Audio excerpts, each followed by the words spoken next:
Hi guys, welcome back to ഫ്രണ്ട്സിഫി. ഞാൻ ഫിത.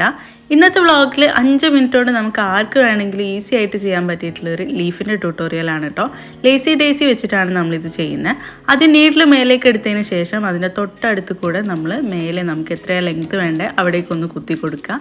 എന്നിട്ട് ആ നീഡിലിൻ്റെ മേലെ കൂടെ നമ്മൾ ഈ ത്രെഡിനെ ഒന്ന് ലൂപ്പ് ചെയ്തെടുക്കുന്നുണ്ട്. ഈ ലൂപ്പ് ചെയ്തതിന് ശേഷം നമ്മൾ വീണ്ടും താഴേക്ക് ത്രെഡ് സെക്യൂർ ചെയ്ത് കൊടുക്കുകയാണ് കേട്ടോ ചെയ്യുന്നത്. അങ്ങനെ ചെയ്യുമ്പോൾ നമുക്ക് ഒരു ലേസി ഡേസി ലീഫ് കിട്ടി. ഇനി ഇതേപോലെ നമ്മൾ ബാക്കിയുള്ള ലീഫും കൂടെ ചെയ്തെടുക്കുകയാണ്.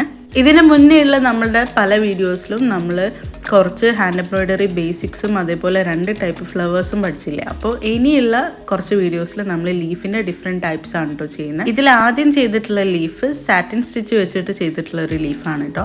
അതിൻ്റെ വീഡിയോ ആയിരുന്നു ഞാൻ ആദ്യം അപ്ലോഡ് ചെയ്യാൻ വേണ്ടിയിട്ട് വെച്ചിട്ടുണ്ടായിരുന്നു. പക്ഷേ വീഡിയോ എടുത്തപ്പോൾ ചെറിയൊരു പണി കിട്ടി. നമ്മൾ വീഡിയോ കംപ്ലീറ്റ് ചെയ്തതിന് ശേഷം നോക്കുന്ന സമയത്ത് വീഡിയോ എഡിറ്റ് ചെയ്യുന്ന സമയത്താണ് കാണുന്നത് വീഡിയോൻ്റെ ലാസ്റ്റിലേക്കുള്ള പാർട്ടിൽ എൻ്റെ കൈ മാത്രമേ കാണുന്നുള്ളൂ, വർക്ക് ചെയ്യുന്നത് കാണുന്നില്ല. അതുകൊണ്ടാണ് അത് അപ്ലോഡ് ചെയ്യാത്ത. ആ ഒരു സ്റ്റിച്ചും നമ്മൾ ഇനിയുള്ള വീഡിയോസിൽ റിപ്പീറ്റ് ചെയ്യുന്നുണ്ട്. അപ്പോൾ ഇനിയുള്ള കുറച്ച് വീഡിയോസിൽ നമുക്ക് ലീഫിൻ്റെ എംബ്രോയ്ഡറീസ് ഡീറ്റെയിൽ ആയിട്ട് പഠിക്കാം കേട്ടോ. പിന്നെ ഇതിൽ സ്റ്റെമ്മിൻ്റെ പോർഷനിൽ ഇപ്പോൾ നമ്മൾ ചെയ്തുകൊണ്ടിരിക്കുന്നത് സ്റ്റെം സ്റ്റിച്ച് തന്നെയാണ് കേട്ടോ. ആദ്യത്തെ ഒരു സ്റ്റിച്ചിൻ്റെ പകുതിയിൽ നിന്ന് അടുത്ത സ്റ്റിച്ച് വെച്ചിട്ട് ഫ്രണ്ടിലേക്ക് കണക്ട് ചെയ്ത് പോവുകയാണ് ചെയ്യുന്നത്. അപ്പോൾ ഇതാണ് നമുക്ക് കിട്ടിയിട്ടുള്ള ഫൈനൽ റിസൾട്ട്. ഒരു 5 മിനിറ്റ് കൊണ്ട് പെട്ടെന്ന് ചെയ്യാൻ പറ്റുന്ന എംബ്രോയ്ഡറിയാണ്. ഇഷ്ടപ്പെട്ടാൽ ഒന്ന് സബ്സ്ക്രൈബ് ചെയ്യുക, സപ്പോർട്ട് ചെയ്യുക. Thanks for watching.